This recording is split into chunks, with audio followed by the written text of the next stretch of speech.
Welcome to JAT Chat, presented by the Journal of Athletic Training, the official journal of the National Athletic Trainers Association.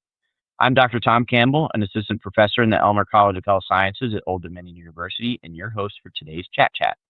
Today I'm joined with Dr. Jacob Resch and Dr. John MacKnight, authors of the study titled Leveraging the Enhanced Sports as a Laboratory Assessment Model to Cross-Validate a Formula Used to Predict Clinical Recovery from Concussion in Collegiate Athletes, which is featured in the January issue of the Journal of Athletic Training. Dr. Jacob Resch is an associate professor in the University of Virginia's Department of Kinesiology and is faculty within the Master of Science in Athletic Training and Sports Medicine programs. Dr. Resch is also a co-director of the Exercise and Sports Injury Laboratory, an executive committee member of the Brain Injury and Sport Concussion Institute, and a co-PI of the Limbic Military and Tactical Athlete Research Study. Dr. Resch's research evaluates current and novel clinical measures of concussion that are used to assess young and adult athletes immediately following injury and throughout recovery. Dr. John MacKnight is a fellow of the ACSM and has been a professor in internal medicine at the University of Virginia Health System for 30 years. Similarly, he has served as the medical director and head team physician at the University of Virginia for 27 years. Dr. MacKnight completed his undergraduate degree at the University of Delaware and his medical degree at Jefferson Medical College. Dr. MacKnight completed his residency in internal medicine at UVA, followed by a primary care sports medicine fellowship at UNC Chapel Hill. Jake and John, thank you very much for joining me today. Our pleasure. Pleasure to be here. So to kick us off, this work is built around the Enhanced SLAM framework, which emphasizes point-of-care data and clinician research partnership. Can you explain how the Enhanced SLAM shaped the way this study was designed and what it allowed you to do that more traditional research models might not? Yeah, so the Enhanced Sports Laboratory Assessment Model is actually a take on a model that was born at the University of Virginia in the late 80s, really underneath the pioneering work of our senior author, Dr. Jeffrey Barth. And so what this model really demonstrates is that point of care data collection and really a collaboration between our research team and sports medicine, with Dr. MacKnight's leadership and our exceptional athletic trainers at the University of Virginia. It allows us not only to capture data post-injury, but also before injury to get this idea of true clinical recovery, but even allowing us for point-of-care data collection from a moment of injury on the sideline and following an athlete throughout the time that they experience the signs and symptoms of a concussion. And once they return to normal limits on all of our clinical measures, as we talked about within our manuscript, and then follow them back into sport. And so I think this model really does a couple things. And one, it allows us to demonstrate this point of care data collection, the strong collaboration between our medical staff, our sports medicine staff, as well as our research team, but allows us this really unique opportunity to capture data almost in real time of our athletes at the moment a concussion is suspected, then confirmed and diagnosed, and then tracking them throughout recovery. Awesome. Yeah, I really love that aspect of it. I really do think it adds to the clinical relevance of your study and research in general. One of the things that I think is hard right now for a lot of clinicians to see is that the research that is being done can be applicable to them. And I think this is a perfect example of that. Sure. So, lots of different institutional variations with regard to how concussions are evaluated and managed. And in a lot of places sort of siloed so that the clinical care belongs to the clinicians and the research work belongs to the researchers. And there often isn't a lot of collaboration between the two. And I think, what the SLAM model and what the evidence in this paper really nicely show is that our collaborative efforts together to be getting data points on our injured kids every single day and the impact that that's going to have on how we are able to best manage them and influence their care in a favorable way, not only has really enhanced the clinical experience, and I think has really allowed us to do top-notch job in managing our student athletes and getting them back on the field safely, but also is our clinical work is then augmenting our researchers' ability to make those correlations between their findings and the sort of the clinical translation over with regard to recovery from concussion and helping to advance the field. And I'm hoping that Jake and his staff have done wonderful work in this area for many years. But I think the two of us together really allow us to advance the field in this area much more efficiently than either one of us as a separate group. Fantastic. I love to see that relationship. So this study focused on cross-validating a previously published prognostic formula rather than creating a new one. What motivated you to take that approach?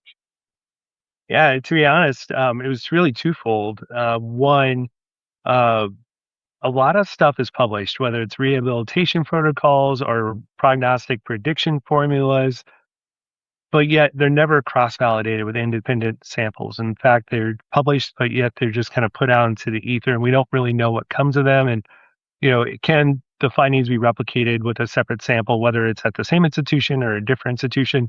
So, for example, when we published our original study, that was pulling data from a couple different sites. At the University of Virginia, based on this point of care data collection model, we're able to, over a period of years, collect a number of athletes or participants in order to actually cross validate something to say, well, we published this back several years ago. Does this still hold or is it actually improved over time? So I think the first part of there is to say, well, let's not let this formula just drift off into the ether, but instead let's cross validate to see if it actually is clinically useful or not. One of the things that we hold very true, I think, the University of Virginia is the research that we do. We like to be clinically relevant. We want to make sure that we're doing research that we can hand off to our clinicians and say this is actually beneficial or not, and get their insight about this as well. So again, cross validation is really important. The second piece is to think about the special theme of this issue is this point of care data collection, which I really don't think is possible if you don't have that relationship between your sports medicine team and the research team working together hand in hand. And I think when thinking about the ideas around this issue, is this a methods paper? Is this an original research article? It's actually both, right? It's a matter of saying, yes, this is an important clinical research question. On the separate side of this, we can demonstrate how researchers and clinicians can work together to implement this separate research design, but then also successfully perform a study. Now, we're not the first to do it. There have been actually several other groups that do similar models. I think the CARE Consortium is a good example of this. However, this has been something that has been put in clinical practice again for several years, and it's only evolved over time. And with the evolution of this over time, it's a matter of saying, with our SLAM model that we have in play at the University of Virginia, every year we meet with our sports medicine staff and say what's working, what's not working. Well, what are we thinking about to advance our protocol? Are we good where we are? And I think those are conversations, again, that are part of that point of care data collection, so we can make sure that what we're proposing is actually clinically feasible and it's actually beneficial, as opposed to, well, we're really not quite sure what this is adding to our clinical care of our athletes on a day-to-day basis. So in sum, we want to cross-validate a formula. And the second piece of that is to really emphasize the methodology of this study to say, this is how we can effectively work with our sports medicine team. I would say, Jake, you really, from a point of care data collection standpoint, appreciating that concussions don't happen in the office, right? They're happening away from here. They're happening on fields. They're happening on weekends and the like. And so I think if you, with all of the little nuances for concussion management and all the little intricate pieces of data that you want to have to help make the best assessment of the individual that you are looking at in that point in time, you have to have everybody sort of working together, because if concussion happens on the West Coast on a road trip that's going to be 3 or 4 days long, then that individual, the athletic trainer, and their staff is going to be the primary individual to do those assessments and get those data points up front, which will have the prognostic value moving forward. And so they are our eyes and ears. And so to really be able to cover all of the circumstances where these injuries occur, and then to be able to consistently get the data that you need, to plug into a model like this. Again, you have to have those groups collaboratively working together, and that's what makes it fun. It's a team effort, we're able then to amass all the info we need in a very consistent way with each case. And, one of the things that John alluded on is when our ATs are away on a road trip or whatnot, one of the unique aspects about our authorship is every author that's on this article contributed to the development of the SLAM over a period of 10 plus years. And so one of the co-authors, Dr. Kat Donahue, actually made our program the enhanced program with our QR code based system, where we're able to have our athletic trainers scan a QR code and do that systematic assessment and click submit. And from that point forward, that data is automatically inputted into our database. So we're able to then leverage that capacity to do research with point of care data collection from a moment of concussion suspected, again, all the way through that return to sport decision. That's fantastic. Good shout out to Kat. Nice job. All right. So the formula itself is pretty specific. Total symptom severity plus the duration of 4 specific symptoms, and they were drowsiness, neck pain, nervousness, and tingling. So first off, why those symptoms? And then after seeing these results, do you think that those are still the right ones to focus on? Yeah, so the formula itself in this paper is a cross-validation formula, right? So it's an idea that this formula has been published several years ago, and that formula is originally based on the inputs from impacts neurocognitive indices and total symptom severity, the sensory organization test equilibrium score, and its sensory ratios.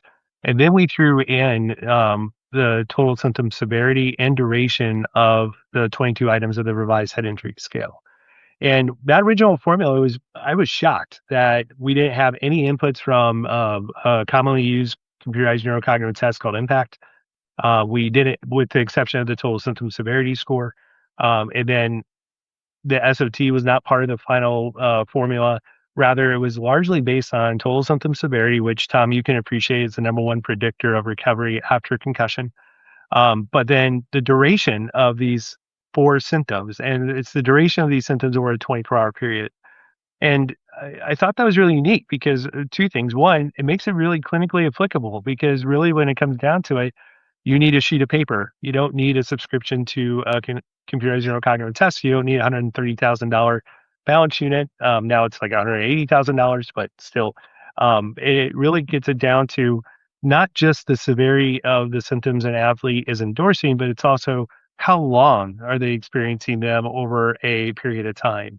And I think that's really unique because if we can reduce the amount of time an athlete's experiencing these symptoms, we could potentially move the needle closer to more of a typical recovery or a shorter recovery after concussion. So you mentioned some of those symptoms like neck pain and tingling. Well, maybe it's not neck pain associated with the concussion per se, but the mechanism of the injury that can be treated.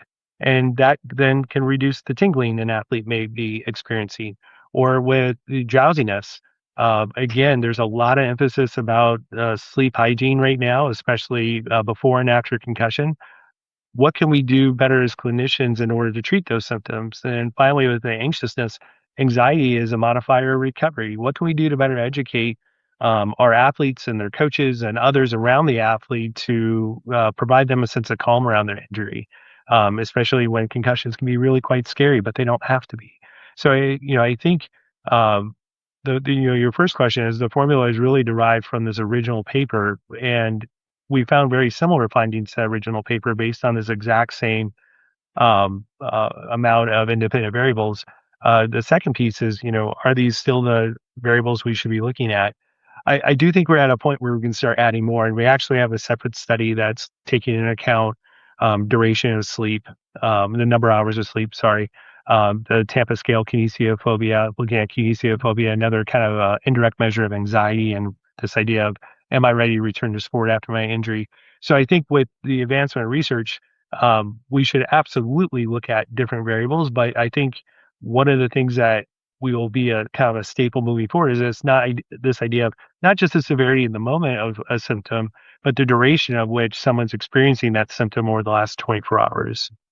And John, do you have any? Yeah, well, I think what we've learned over time, I was thinking, and this is what I tell the student athletes when we see them. Standard concussion, headache, nausea, dizziness. They're going to have 90% of our kids are going to have at least one of those clinical features, but that doesn't have a lot of prognostic value to us. That helps us make the diagnosis in that moment in association with a head trauma or a concerning impact. But the features that we highly associate with the likelihood that it will take them longer to recover are going to be the things that Jake just touched base on. Neck pain, cervical myofascial things with muscle tension headaches, as opposed to headache that's necessarily associated with concussion. Mental health concerns, anxiety being represented by the nervousness there, but also the other mental health features that may be a part of their medical history, learning needs, baseline anxiety, depression before the injury, attention deficit disorder, those sorts of things, important. Sleep disruption, really significant contributor. I would say that from my experience clinically, that's probably the number one component post-concussion that tends to make symptoms linger longer when the kids have really significant sleep disruption. Their brain just does not have good restorative ability to kind of settle down. So intuitively, I think to incorporate those into the equation makes sense from a prognostic standpoint. Now, obviously, that's the reason to validate is see if that actually plays out and has the predictive value that you would suspect. But I think those component parts are the pieces that we tend to pay most attention to. The last one would be oculovestibular dysfunction for sure. So I think it's cool to see the evolution of how many pieces of neurologic function we look at now, cognitive function and so forth, relative to back when I started, where it was basically the SAC and early days of the modified BESS, and that was about it. And so now to have all of these other nuanced pieces of information, super helpful. Yeah, and to wrap it up, Tom, I think when you look at the formula, it makes sense, right? And that's really cool from a researcher standpoint. I mean, it's not. It was really interesting to see how many variables were excluded from the original formula.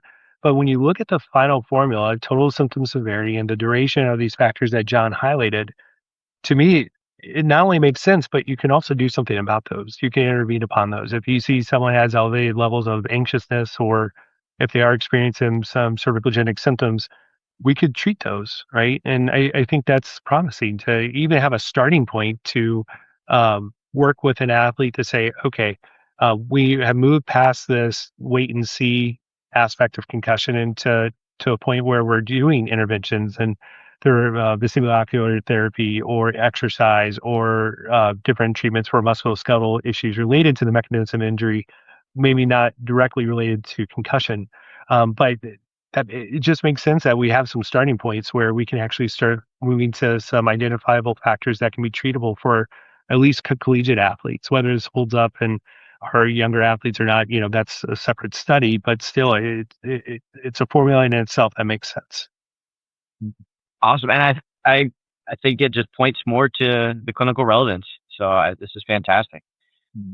So you're very clear in this paper that this equation shouldn't replace clinical judgment. So thinking about this practically, if I'm a clinician seeing an athlete within 24 to 48 hours of a concussion, how would you actually recommend using this information? It's nice to have a rough kind of prognostic sense up front. Once you've made the diagnosis from the clinical features that they have, and you're going to get all of your baseline information, so you know what you're working with, and then I think particularly here, in the sports world, everything is so pressured with regard to return to play, and from day one, really thinking about what is the likelihood that this individual will be able to return in X amount of time, what is their recovery path look like, and then of course what can we be doing proactively to assist with any features that are modifiable, as Jake said. So up front, the management is going to be the same, right? It's cognitive rest, it's physical rest for a couple of days, it's then initiation of symptom limited exercise, it's restoration of return to learn, it's all of those things. But I think superimposed on your sense right up front of like, what is the time frame that this person, with their initial presentation based on symptom severity and then a few of these other features, what's the time frame that we're thinking about from a standpoint of their recovery? And obviously, you treat the patient, you're not treating the test, you're not treating the equation. And so, that it may be quite an accurate reflection of where the natural history of that concussion is going to go. It may not be. I mean, everybody is a little bit different. I think that's the huge challenge in concussion management. It's just such a heterogeneous process, and even in a given individual, their individual concussions may be very different based on mechanism and relative intensity of impact and all those sorts of things. But I think it is helpful right up front, both as the clinician and then to be able to share with the patient to say, hey, prognostically, although I don't have a crystal ball, the features that you have, may suggest that this is going to take longer. And I think although the student athletes are disappointed to hear that, on the other hand, I think they do appreciate the reality of that and being a realist and not trying to be an idealist, and simply, giving them a framework to say, look, pal, I do not anticipate that, this is going to be gone in the next 5 days. Like, you have way too many symptoms and you have some of these other features that are a little more problematic. You're going to be fine, and we're going to do all the right things to try to get you there. But realistically, this is probably an injury that's going to take you a little more time, perhaps, than what you had last time, or than what one of your teammates may have had. So to me, that's the value. I mean, the management otherwise is going to be exactly the same, and you're treating the kid, and you're following all the parameters that you would already be doing as part of your concussion protocol. But I do think there's tremendous value to at least laying out reasonable expectations. Yeah, especially when your expectations, and this goes into a limitation of the formula. So, the athletes in this study had a relatively short recovery period, and we had some individuals that recovered beyond 14 days, but the bulk of the athletes did have a shorter recovery period, and so that leads to this question about the values that we found and where the formula is really good. And so the formula itself is pretty good at identifying athletes that recovered during a shorter period of time, but it also identifies individuals that recover over a longer period of time, but it loses its specificity. So it loses its ability to say, well, maybe it's predicting 19 days. Well, it actually could have been 28 days. But the idea that John just hit on is saying you may not have that typical recovery. You might have a longer recovery. And I think that provides that insight for the clinician to say, well, what additional supports do we need for this athlete? Be more heavy-handed with academic adjustments right away, or maybe seeing a sports psychologist to talk about concern around the injury, or to enhance our ability to educate about concussion for not even just the athlete, but maybe the coaches as well, to set realistic expectations. Because the last thing we want to do is say, well, it looks great, we'll see you in 7 to 10 days, but the athlete is actually predicted to have a longer recovery. So I think the formula helps identify some potential points of intervention, but as John so eloquently said, really helps you set realistic expectations for the different stakeholders that are involved. Yeah, and I love the two statements that you gave there, John. Treat the patient, not the test, and be a realist, not an idealist. I think that's so important for many clinicians in general, but more specifically our young listeners as well. Does the Journal of Athletic Training have the ability to make a T-shirt that says that? That's not and that actually sounds like a T-shirt in the making. Yep, I love it. There's your $1 million idea. Yeah. All right, so if there's one takeaway that you hope clinicians and researchers can walk away with after reading this paper, what would it be? Yeah, I think, as I mentioned earlier, this is a couple of things. One, it's a methodology paper, and the second piece of this is it's an original research article where we're able to implement the methodology to execute a study. And I think I'm very fortunate, very blessed to be here at the University of Virginia and work with individuals like Dr. MacKnight, the rest of the sports medicine team, have exceptional athletic trainers and physical therapists that work with us that allow for the sports laboratory assessment model to work. I do think it's always been a negotiation. It wasn't just my way. It wasn't just their way. It was this meeting in the middle. And it's taken time. When I started at the University of Virginia, it took a good 6 months to get things up and going. And then from that point, it's let's make this work. And I think that's been the mentality from the sports medicine team as well as our research team. And I have exceptional doctoral students that are testing athletes almost every day of the week. From a baseline assessment to a post-injury assessment, that's all part of this model. So I could sit here and say that the most important thing about this article is saying we did find similar findings that we found back when we published our original study. So in essence, we did cross-validate the formula, which some figures look really flattering and others are not so flattering. But I really do think the point-of-care data collection, the how to work successfully with the sports medicine team, to me is really what we try to emphasize with this particular manuscript. I feel like it's unique, but it's almost for me like a blueprint. Like how do we get this started at another institution, but also to understand the value it has for the sports medicine team, but also for the research staff as well. One last thing. So at the very end of this article, there was a very nice tribute to another one of your colleagues. Can you just touch on that briefly? Yeah. So as I mentioned in I think it was your first question, is Dr. Jeffrey Barth, Dr. Donna Broszak, and others created this system called the Sport as a Laboratory Assessment Model back in the late 80s. I think I was like 9 when this was first created.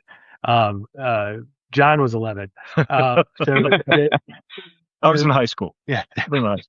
So the idea here is that Dr. Jeffrey Barth was a giant amongst the sport neuropsychology world, but also the concussion world. And we were so fortunate to have him contribute to this. And I couldn't think of a bigger honor to have him as a senior author for this manuscript. But unfortunately, during this time, Dr. Barth passed, which left this moment of appreciation amongst everybody involved with this manuscript to appreciate this might be his final contribution to the literature related to sports laboratory assessment model, but also a way to say this is something that was created in the late 80s, is still going strong today, but also what a great way to pay a tribute to what he left behind, his legacy of saying this model can be used for not only athletes, but not athletes alike, military personnel, etc. So at the end of this article, and I know this is kind of an unusual or unique aspect to an original research article, we were afforded the opportunity to have a tribute to Dr. Barth, and Dr. Broszak also was pretty heavy-handed with that section because we wanted to make sure it was right. We wanted to make sure they were paying respect where respect was due.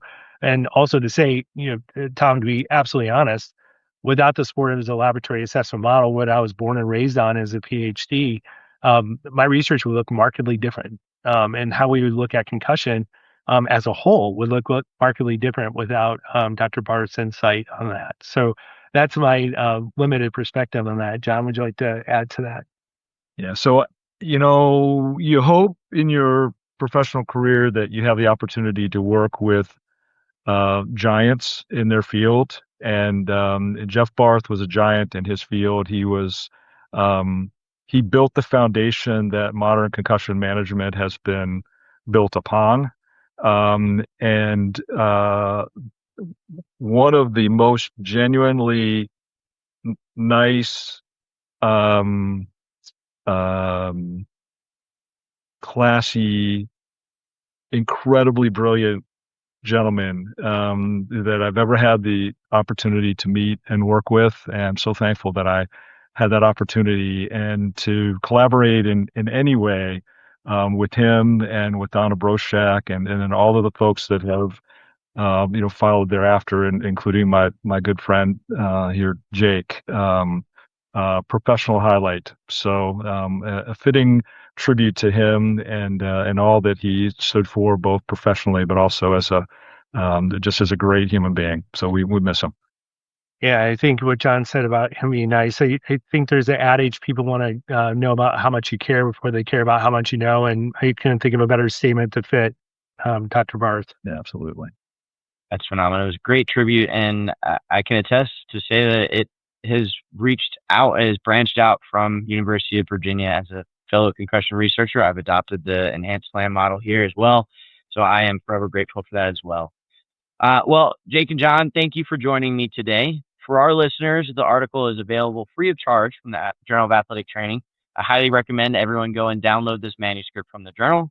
Again, thank you so much, and we will see you next time on JAT Chat. And be looking for your Be a Realist, Not Idealist t-shirt on the Journal of Athletic Training homepage.